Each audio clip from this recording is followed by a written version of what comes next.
Un petit coin de paradis en plein cœur de la ville. À Saint-Étienne, 40 hectares sont cultivés par les jardins ouvriers Volpette, créés en 1894 par un jésuite. Félix Volpette est un très grand humaniste qui considérait que, au lieu de donner des soupes aux gens, il était préférable de leur apprendre à garder leur dignité en travaillant de leurs mains dans un jardin comme il l'a fait lorsque ça a été nécessaire. 125 ans plus tard, on y compte 1650 jardiniers, dont André, 87 ans, qui cultive son jardin depuis 1966. À l'époque, ce que je venais de chercher, c'est bien entendu les légumes, mais également, ça me permettait, après le travail, de venir me décontracter un peu en cultivant mes légumes. Ça permet également de créer beaucoup d'amitié, on se rend service, c'est très agréable comme mentalité.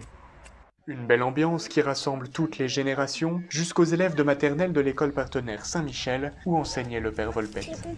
C'est quoi du compost? Tu veux? C'est la terre où il y a tous des déchets. Notre but, oui, c'était d'éveiller les enfants à la terre, en fait, parce que on se rend compte qu'ils savent même pas d'où vient une tomate, ils savent pas nommer les légumes, les fruits. Donc le but, c'était vraiment ça au départ. Nos petits citadins, les amener à la terre. Un amour de la terre que les jardins Volpette ont à cœur de transmettre et qui les a poussés à signer en 2013 une charte zéro phyto contre les pesticides, bien avant qu'il n'en soit question au niveau national. La terre, moi je l'ai toujours vue comme une faiseuse de miracles, c'est-à-dire que il suffit de la travailler un peu pour voir ce sol nu se parer des plus beaux vêtements que sont les fleurs, les légumes, etc.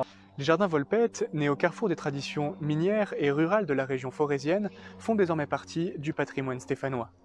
Ils n'en demeurent pas moins tournés vers l'avenir à l'heure de la prise de conscience écologique et semblent bien décidés, à travers le silence de leur jardin, à faire valoir la voix de la terre.